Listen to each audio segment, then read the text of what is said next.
The humid night air clung to the upscale residential complex like an invisible mist, dense and heavy, muffling the distant sounds of the city beyond the high walls and security gates that separated this world from the one outside. It was a place built on exclusivity, a neighborhood where wealth created an illusion of safety, where the problems of the outside world were meant to stay outside. But illusions were fragile things, and in the darkness, they often shattered without warning. The swimming pool stretched out like a glistening sheet of black glass, the artificial glow from submerged lights casting eerie ripples across its surface. It was late, later than she usually stayed, but Jill Carter had needed this moment of solitude, the silence of the water, the way it enveloped her, held her weightless, calmed the restless energy that never truly left her body, no matter how much time passed. She floated on her back, eyes fixed on the overcast sky, the stars hidden behind a thick veil of clouds, and let the memories drift with her, memories of the past, of another life, one filled with the scent of salt water and the adrenaline of survival.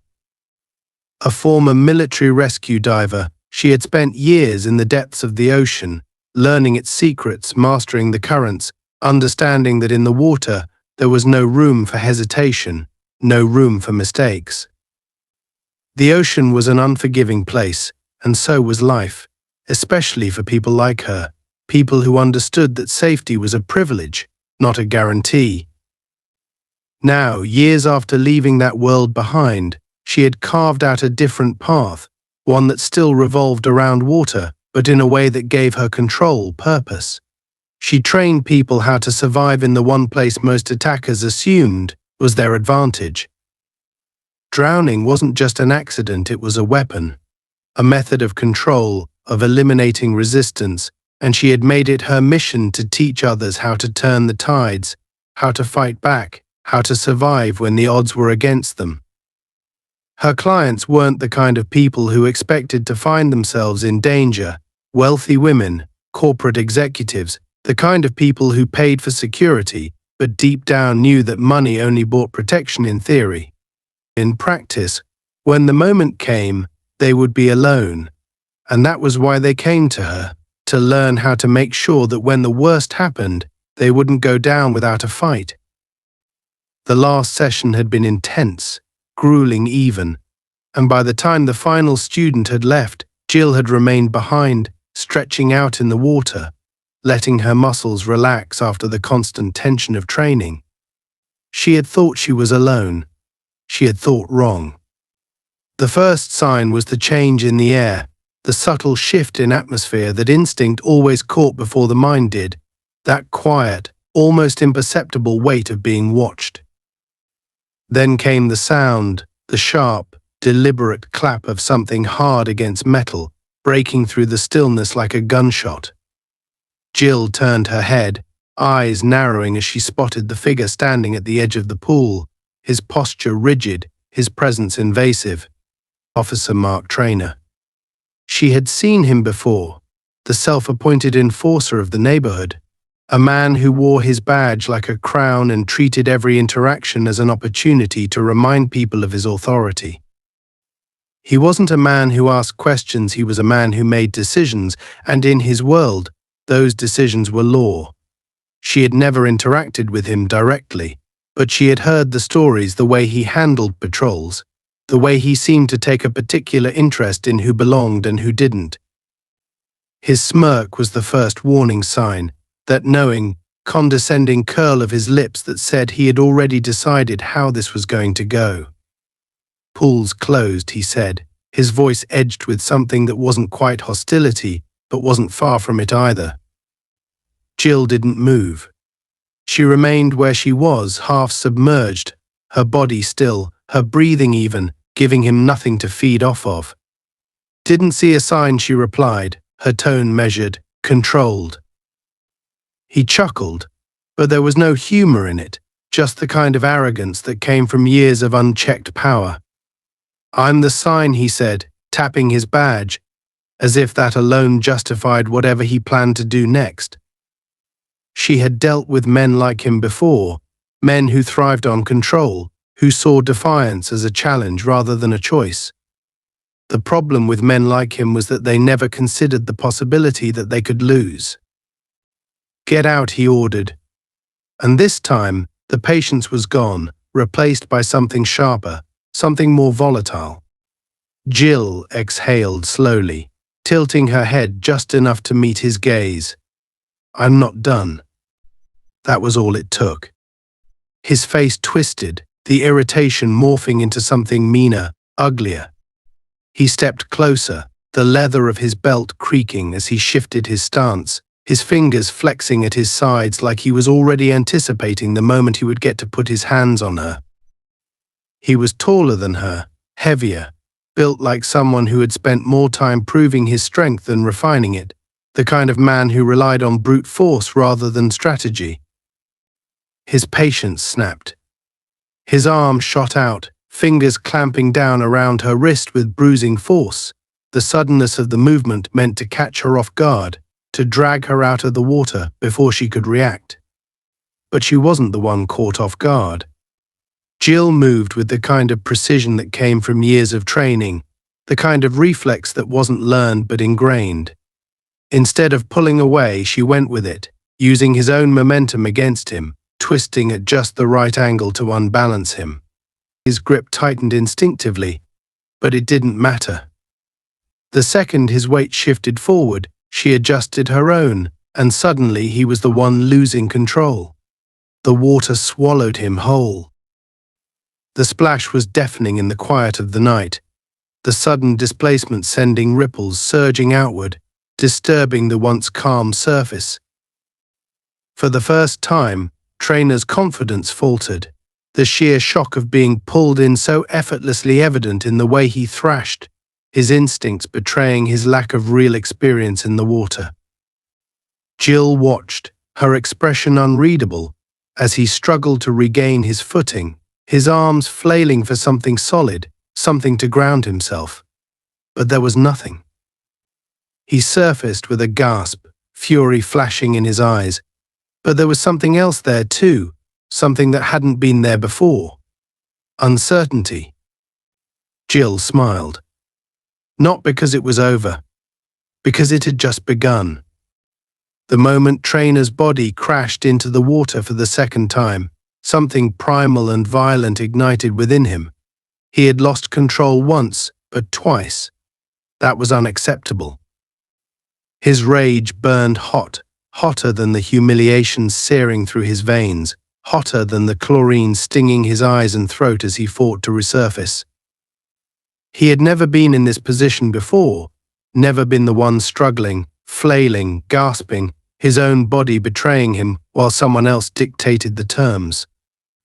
His head broke through the surface, and he coughed violently, sucking in air in ragged, gasping breaths, his soaked uniform clinging to his skin like a weighted straitjacket. His limbs felt heavier now, every movement slower, resistance from the water amplifying his frustration. And yet, as he fought to regain his composure, the most infuriating part wasn't the struggle itself. It was her. Jill Carter, still perfectly calm, still steady, still watching him. Not with fear, not even with amusement, just observation. Calculation. As if she were assessing him like a threat that had already been neutralized, like he wasn't even worth a real reaction. That was what made his blood boil. He clenched his teeth so hard his jaw ached, his fingers flexing, his entire body burning with the need to re-establish dominance, to remind her, to remind himself, that he was in charge, that his authority meant something, that this wasn't how things were supposed to go.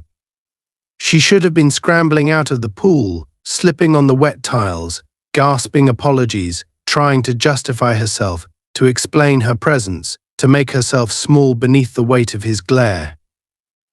That was how these things always played out. They questioned. He commanded. They obeyed. But she wasn't obeying. She wasn't backing down. She wasn't even acknowledging his authority. And that, more than anything, was what set him off.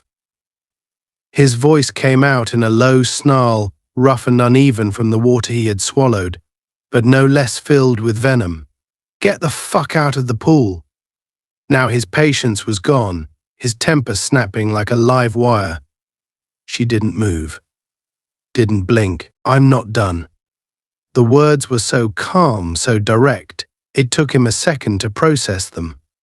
She said it as if it were a statement of fact, not defiance. As if she had every right to ignore him, as if he had no say in this, as if she wasn't speaking to a police officer, but to some stranger she had no reason to acknowledge. He felt something in his chest tighten, something he couldn't name, something dangerously close to uncertainty, but he crushed it beneath the weight of his anger. You don't get to decide that he snapped, moving toward her again, his boots scraping against the tiles as he adjusted his stance. He had underestimated her once. That wouldn't happen again. This time there would be no hesitation, no room for her to react. He would take her out of the water himself if she wouldn't go willingly. His fingers twitched at his side, aching to grab her, to force her to understand what she was dealing with. Jill exhaled slowly, a measured breath, her body still half submerged. Then, in one fluid movement, she pushed herself toward him, her speed faster than he expected, the shift so sudden he didn't have time to react before her hand shot out, catching his wrist just as he reached for her. And then he was falling, not slipping, not losing his footing. He was pulled. Her grip was like steel, her control absolute, and before he could counter it, before he could even comprehend what was happening, his world flipped, the weight of his own force used against him, and this time there was no resistance. No way to fight back. The water rushed up to meet him, slamming into his body with unforgiving force, and suddenly he was under again, the world above vanishing into the murky distortion of submerged silence. The disorientation was instant. The moment his head went under, the shift from anger to panic was immediate. He kicked hard, twisting, trying to regain control, but the weight of his uniform, the waterlogged fabric dragging against his limbs, slowed him down.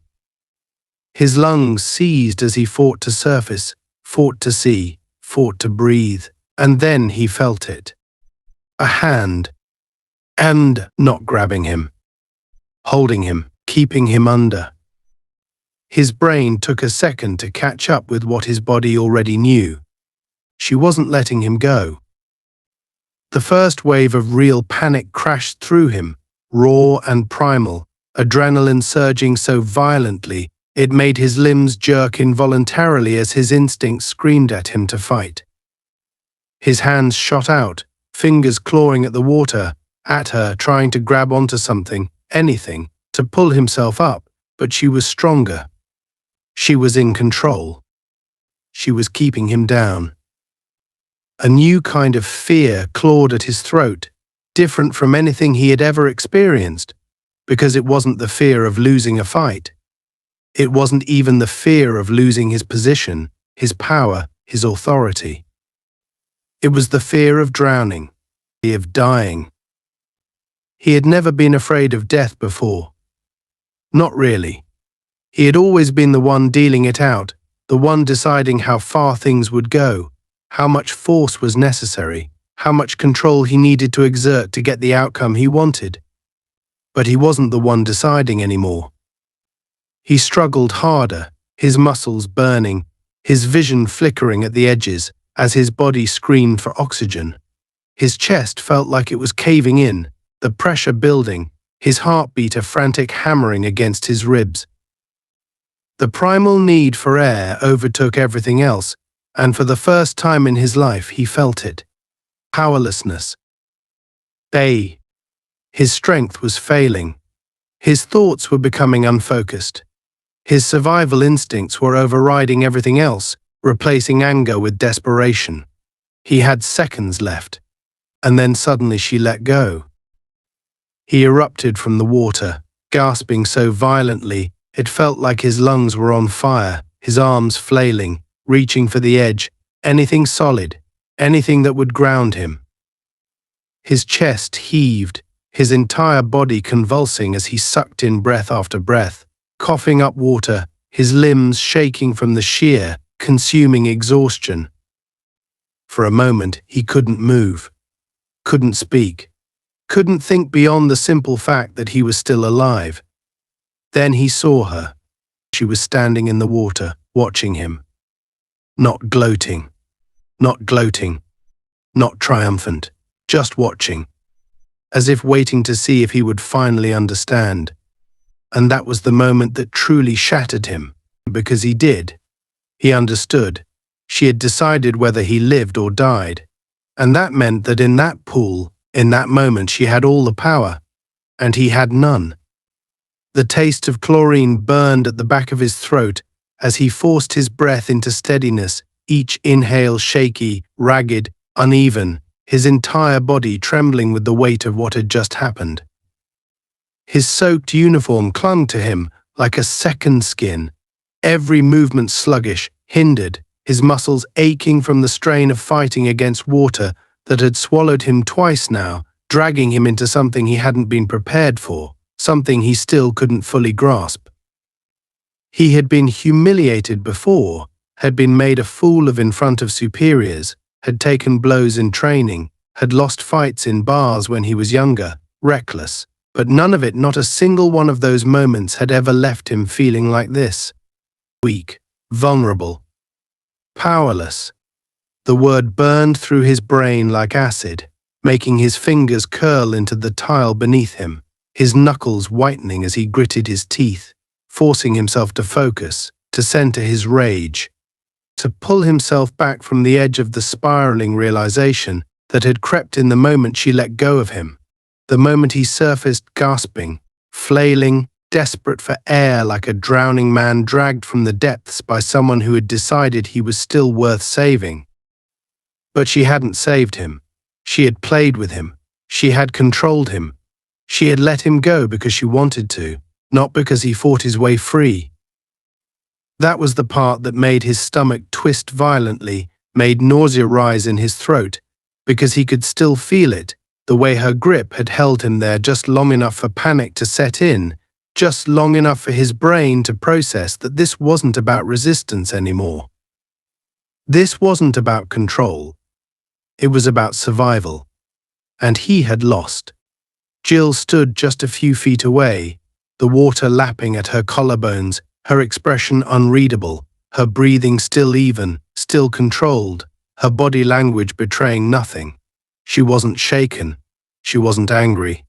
She wasn't even waiting for him to react. She had already won, and she knew it. And that was what made something inside of him snap. She thought this was over. She thought she had already decided the outcome. No, not yet. Not like this. He wasn't going to walk away from this beaten, wasn't going to let her think, even for a second, that she had come out on top. He wasn't just going to let her get out of that water, grab a towel, and leave him sitting there, looking like nothing more than a pathetic, gasping wreck of a man. No, he was going to remind her exactly who the hell he was, exactly what she was dealing with, and that reminder wasn't going to be a warning. It was going to be a punishment. His muscles burned as he pushed himself up, his limbs heavy, weighted with exhaustion and fury, his uniform dragging against his skin. But the moment he found his footing, the moment he stabilized, everything narrowed into a singular, blinding focus. He launched forward, his feet barely making a sound against the wet tile, his vision tunneling as he threw his full weight into the movement, the force behind it reckless, uncalculated, all instinct. He wasn't thinking anymore. Thinking had gotten him nowhere.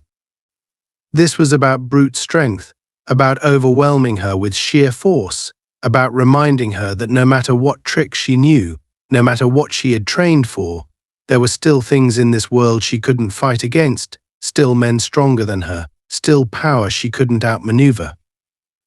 His fingers grazed her arm, the contact sending a jolt of triumph through his nerves, a split second of satisfaction before everything flipped. He had expected resistance, had expected her to fight, to pull away, to struggle. He had not expected her to move toward him. It was a subtle shift, a fraction of a second, but it changed everything. She didn't retreat. She stepped in. Her hand snapped up, catching his wrist with the kind of precision that was practiced, honed, lethal. And before he could even process what was happening, before his mind could catch up to his body, she had already turned his own momentum against him. His weight was his undoing. He had been moving too fast, too hard, expecting his size to overpower hers, but she wasn't fighting his strength. She was using it. His stomach flipped as his balance vanished. There was no time to recover, no time to counter, no time to do anything except feel gravity betray him. The water devoured him again. His body hit the surface with enough force to knock the breath from his lungs. The shock of it was worse this time, worse because he hadn't been expecting it, hadn't been ready, hadn't been bracing for the moment when the world above would be replaced by the suffocating silence of submersion. His instincts flared in raw panic, his arms thrashing against the pull of the water, his pulse a thunderous roar in his ears as his brain screamed for oxygen. He kicked hard, fighting his way up, his vision blurring, the seconds stretching into something endless, unbearable. His fingers breached the surface first, clawing at the air, his lungs aching, his chest seizing. Then, finally air. He surfaced, his breath exploding from his throat in a violent, shuddering gasp, his entire body trembling, water streaming from his face, his hair plastered to his forehead, his limbs burning with exhaustion. But before he could fully register the relief of breathing again, before he could even think, she was there. Right there. Her hand was already on him, already moving, already securing him. His world flipped again, not back into the water, against the tile. The force of it drove the air from his lungs. His back hit the edge of the pool hard, pain ricocheting up his spine, his skull nearly cracking against the ceramic, the impact so jarring his vision flashed white for a split second. His limbs seized, instinct trying to regain control, to push her off, to fight, to do something, anything. But her grip was iron. One hand locked around his throat. The other pressed against his chest, pinning him against the cold tile, keeping him half submerged, his head just above the water, just enough to breathe but not enough to move. And then she spoke. The first words since this started. It's over. His breath came in short, rapid bursts, his pulse hammering against his ribs, his fingers twitching at his sides, but he didn't move. Because he couldn't. His body had betrayed him. His own strength, his own aggression, had been turned into a weapon against him. And he had lost. Again.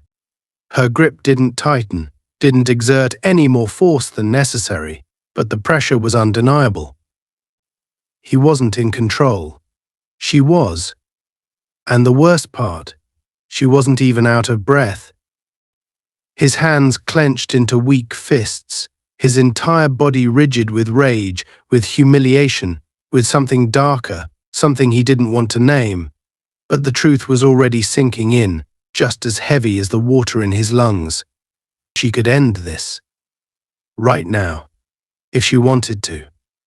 And there wasn't a damn thing he could do about it.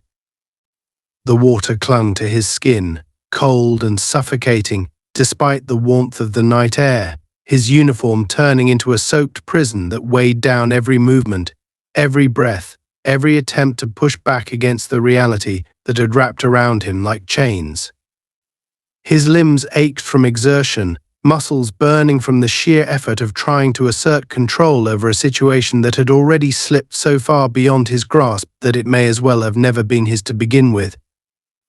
But it wasn't the exhaustion that set his nerves alight, wasn't the water filling his ears, or the pain radiating up his spine from where he had been slammed against the tiles.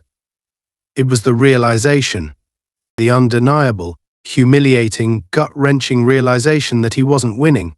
He wasn't even fighting anymore. He was surviving. Barely. And she, Jill Carter, the woman he had singled out, the woman he had tried to put in her place, the woman he had tried to control, was still standing, still in the water, still watching him. And she wasn't even breathing hard. A fresh surge of anger flooded his chest, burning hotter than the humiliation twisting in his gut. But when he tried to move, to push her back, to force her away, her grip tightened. Not enough to choke, not enough to hurt, just enough to remind him. He had lost. His fingers twitched at his sides, water dripping from his brow, his breath coming fast and sharp, ragged as he fought to pull himself together, fought to find something, anything to say that would shift the balance back in his favor. But there was nothing. No threat, no command, no carefully chosen words that could undo what had just happened. Because they both knew. Jill didn't move, didn't react, didn't press harder or lean in, didn't gloat or smirk or taunt like some rookie cop trying to flex authority over a suspect in cuffs. No, she just waited. And that was worse. That was so much worse. Because it meant she wasn't afraid of what came next. She had already decided how this ended. The thought made his stomach churn, nausea rolling through him as the night air pressed against his soaked skin, the world tilting on its axis in a way that had nothing to do with dizziness and everything to do with the shattering of his own perception of reality.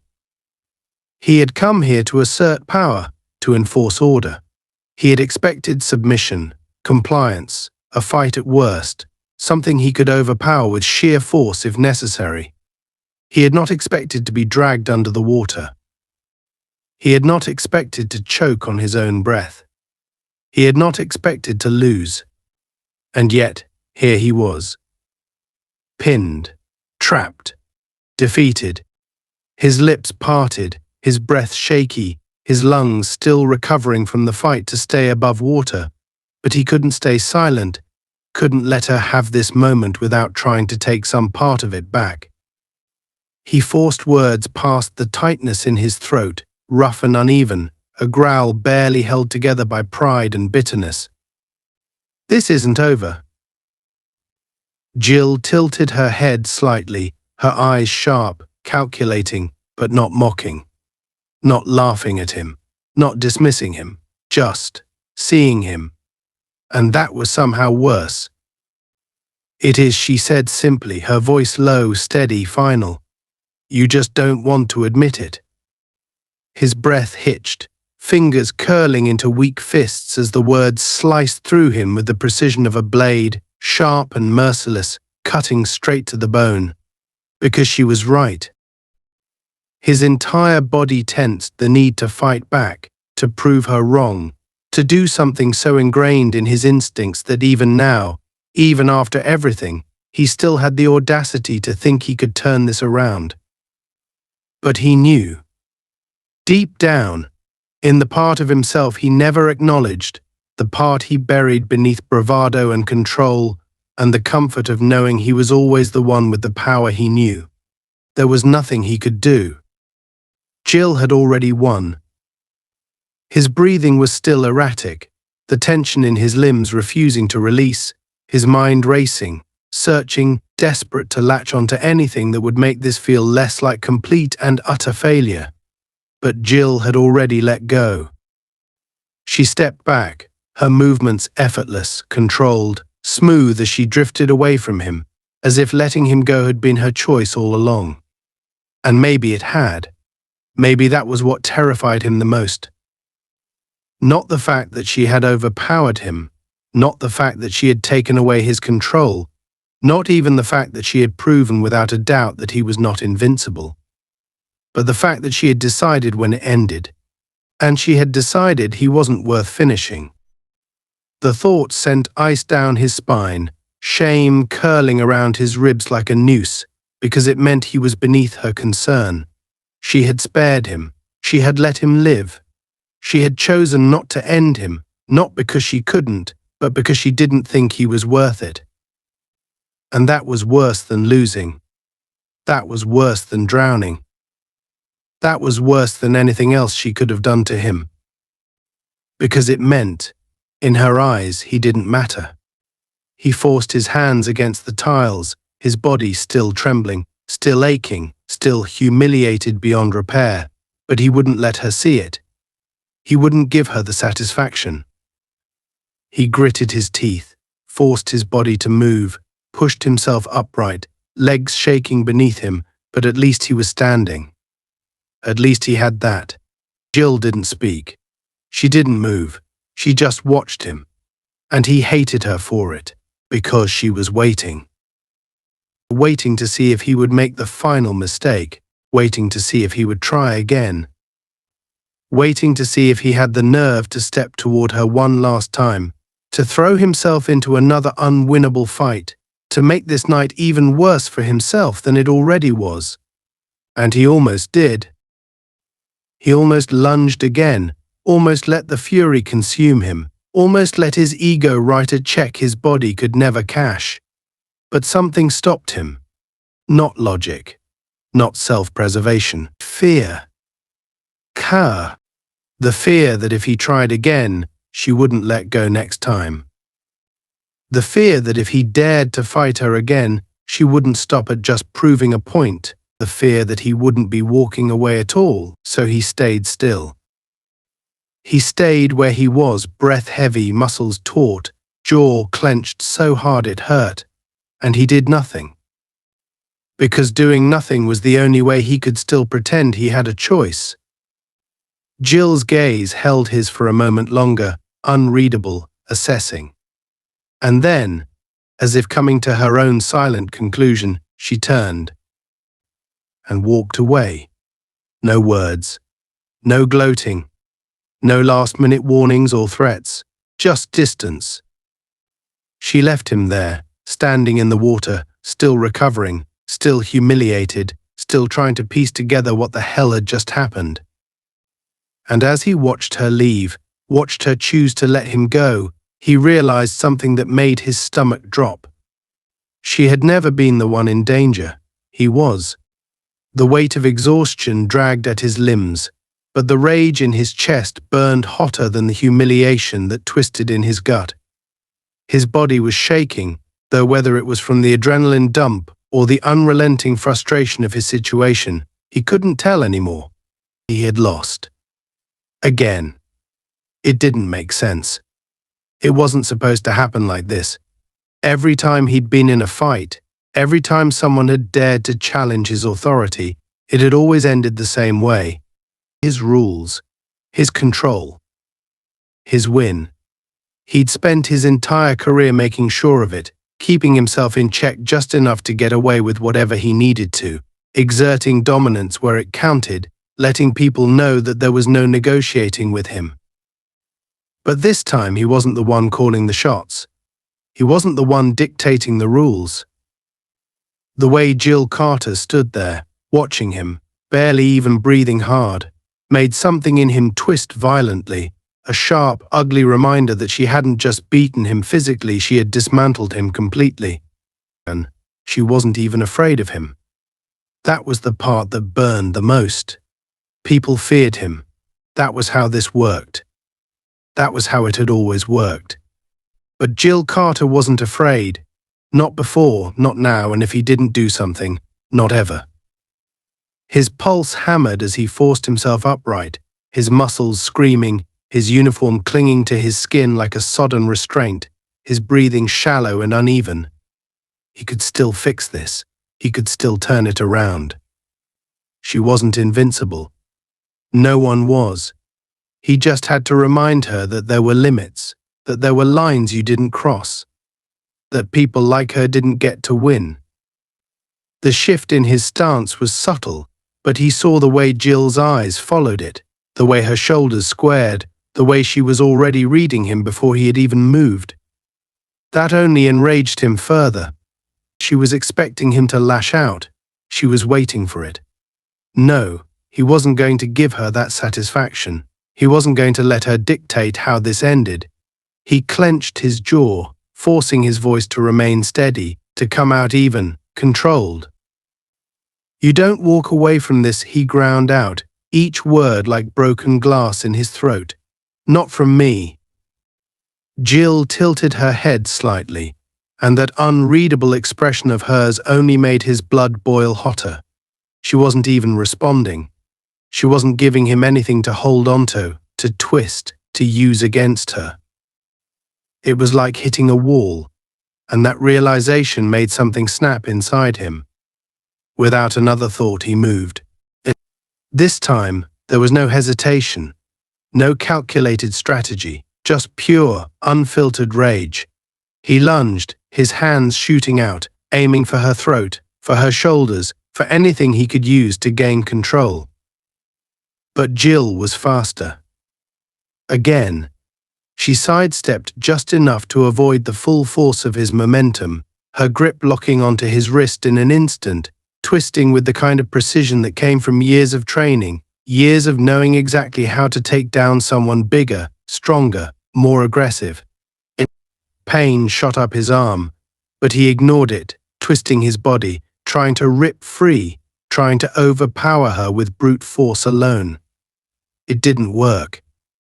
She moved with him, turning his own weight against him, his feet slipping against the wet tile as his balance wavered, and suddenly his entire body lurched forward, the world tilting, and then impact. His back hit the ground so hard it knocked the breath from his lungs. For a moment, everything was spinning. The dim glow of the pool lights blurred in his vision, the edges of his awareness flickering in and out as his brain struggled to catch up with what had just happened. His limbs felt disconnected, the shock of the landing reverberating through every nerve, every muscle, as he tried to force air back into his lungs. And then she was above him. Jill moved so fast, he barely saw it happen. One knee pressed into his chest, pinning him down, keeping him there, her weight distributed perfectly, giving him just enough room to breathe but not enough to move. Her grip locked around his wrist, twisting it at an angle that sent a fresh jolt of pain shooting through his nerves, and before he could even attempt to struggle, she leaned in, her voice low, steady, deadly calm. "You don't get it, do you?" The words cut through him like a scalpel, sharp and precise, each syllable laced with a finality that made his skin crawl. "This isn't a fight," she continued, her grip tightening just enough to make him flinch. "You lost the moment you thought you could take me on. You don't win here. You never did." His breath came in ragged, uneven bursts, his vision swimming, his body burning with the effort of trying to push back, to get free, to do something, anything. But it was useless. He couldn't move. He couldn't fight. He couldn't even speak. She had him. Completely. And the worst part? He knew it. Jill studied him for a moment longer, as if debating whether or not she was even going to waste another second on him. Then, just as effortlessly as she had pinned him down, she let go. She rose to her feet in one smooth motion, stepping back, her gaze still locked on him, still waiting. He should have gotten up immediately. Should have launched himself forward, should have retaliated, should have done something. But he didn't. Because he couldn't. His body refused to obey him. For the first time in his life, he stayed down. Jill exhaled slowly, the only sound between them the faint dripping of water from their soaked clothes, the faint hum of the city beyond the pool's perimeter, a world that suddenly felt too far away, too unreachable. "You're done," she said simply. No gloating. No anger. Just a statement of fact, and he knew, with absolute certainty, that she was right. Jill turned away. And this time, he didn't try to stop her. He just lay there, staring at the night sky, the weight of everything crashing down on him, drowning him in a way that the water never could. The weight of his own breath pressed against his ribs, each inhale shallow, labored, a reminder of everything that had happened in the last few minutes, if it had even been minutes. It felt like an eternity, stretched and warped into something unrecognizable, something he couldn't control, something that had slipped so completely from his grasp that he no longer knew which way was up. The ground beneath him felt harder than it should have, the tile cold and slick from the water dripping off his uniform, his muscles weak, useless, as if his body had finally given up the fight before his mind could. He wanted to move, to stand, to force himself back into the version of reality he understood, the one where he was the authority, where his word was law, where people listened to him. But no part of this world obeyed him anymore, and she was walking away. Just like that. His jaw clenched, fingers twitching as he forced himself onto his elbows, the burn in his shoulders making every movement feel like it was happening underwater, his vision blurred from more than just the chlorine still stinging his eyes. The anger was still there, a deep, festering thing that he couldn't separate from the humiliation crushing his chest, but beneath it, tangled in the wreckage of his pride, was something colder, something worse. Fear, not the kind he understood. Not the kind that made men flinch when he approached, not the kind that made people stammer through their words when he demanded an explanation, not even the kind that came in the split second before someone realized they were in over their head. This was something different. It was unfamiliar, a foreign thing wrapping around his lungs, squeezing, relentless and unbearable. Because this time it wasn't just fear of losing. It was fear of what he had already lost. Jill Carter had taken something from him, something he hadn't even known could be taken.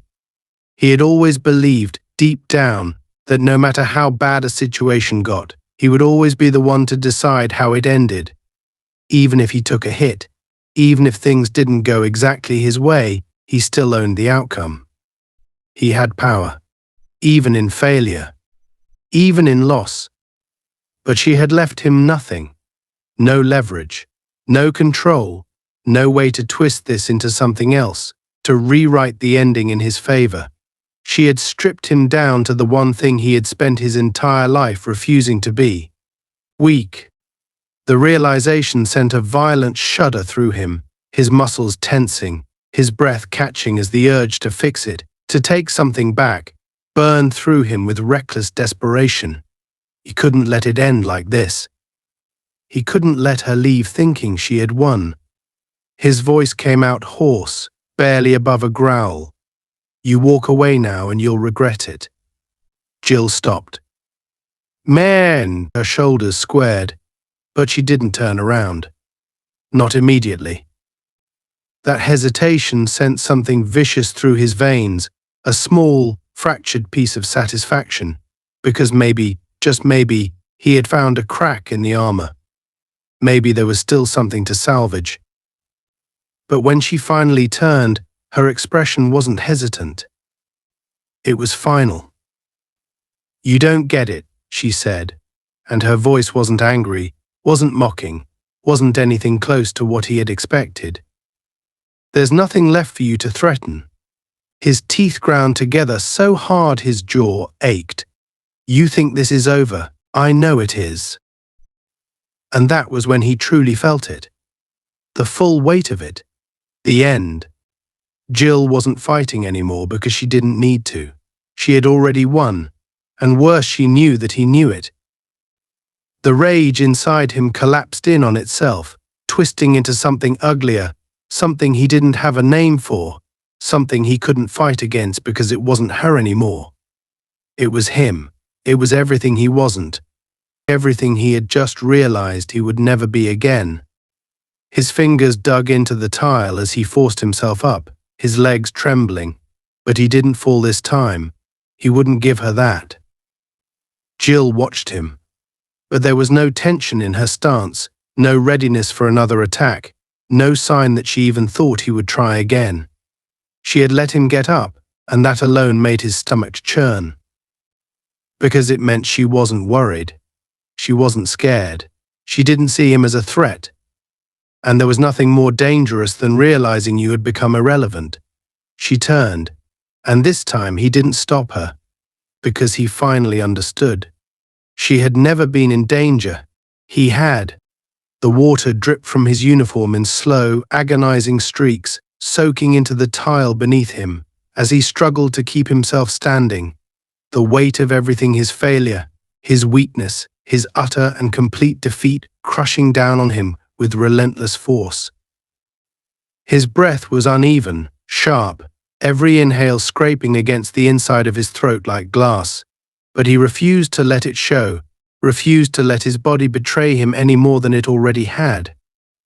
Every muscle in his frame screamed at him to do something, to fix this, to lash out, to reclaim whatever shred of power he could before it was too late, but it already was too late.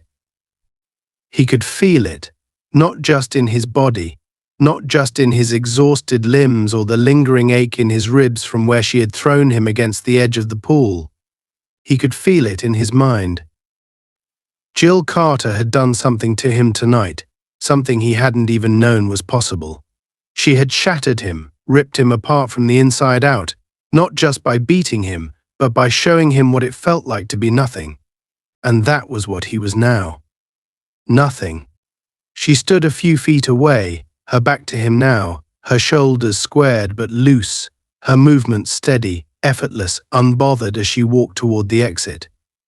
No hesitation, no urgency, no need to check over her shoulder or wonder if he would come after her, because she already knew he wouldn't.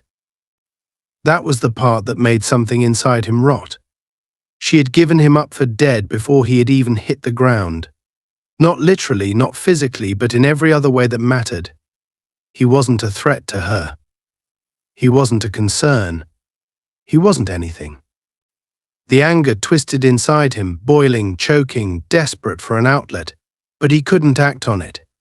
Couldn't move, couldn't speak, couldn't do a goddamn thing except stand there and let it eat him alive.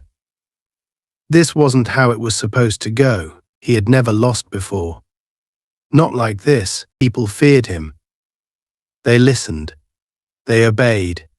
Even when they pushed back, even when they tested him, there was always a point where they broke, where they folded, where they realized that he was the one in charge, that there was no point in resisting him. That was how things worked. But Jill Carter, she hadn't broken. She hadn't flinched. She had walked into this like it was just another night, like she hadn't even considered the possibility that he could win, and the worst part, the part that made his stomach twist, the part that made his hands shake at his sides, the part that made him feel like he was drowning again, was that she had been right.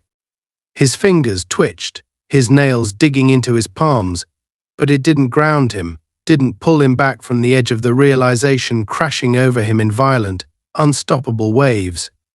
She had never been in danger. He had. And now, as he stood there, soaking wet, defeated, small, he could feel the weight of it pressing down on him with a force so immense it made his ribs feel like they might cave in. He had thought, even after she had taken him down the first time, the second time, the third, that he could still salvage this. That there was still a way to fix it, to take something back, to prove that he wasn't the weak one here. But there was nothing left. No threats he could make. No moves he could pull. No commands he could give. Because Jill Carter had already made the final decision. She had already walked away. He forced his body to move, his breath sharp and ragged as he pushed himself forward, every step a battle against the way his limbs screamed at him to stop, to give up, to just accept it, but he couldn't. He couldn't just let her go. "You think this is over?" His voice came out hoarse, raw, scraped clean of all its usual authority, all its usual certainty. Jill stopped. Turk. She didn't turn immediately. Didn't react the way he expected. That pause, that single beat of hesitation, sent something venomous through his veins.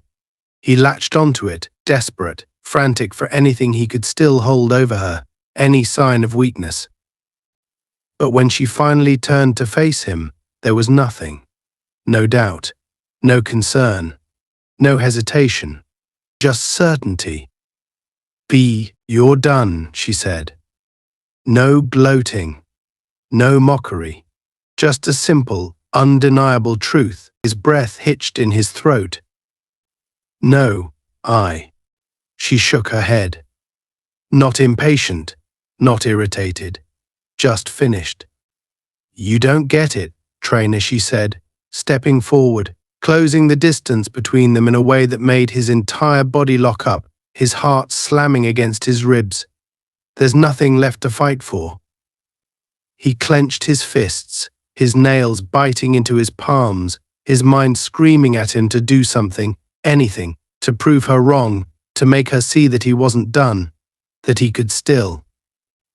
I don't need to hurt you anymore, she continued, her voice as steady as it had been all night, controlled, even, infuriatingly composed. Because I already won. She didn't move after that. She didn't need to. Because in that moment, he finally understood. It wasn't just the fight that was over. He was. His throat tightened, his breath coming uneven, shaking, his body locking up in the realization that no matter what he did, no matter what he said, no matter how hard he tried to claw his way back to whatever shred of power he thought he had, it was gone. Jill Carter had taken it from him, and the worst part, she had done it effortlessly. His lips parted, but nothing came out. His voice had abandoned him, along with everything else. Jill studied him for a moment longer. Then, with the same calm certainty she had carried through this entire night, she turned. And this time, she didn't stop. She walked away. Suri. And he let her. Because there was nothing left to do, nothing left to say, nothing left of him. For the first time in his life, Trainer had lost. And for the first time he realized he would never win again.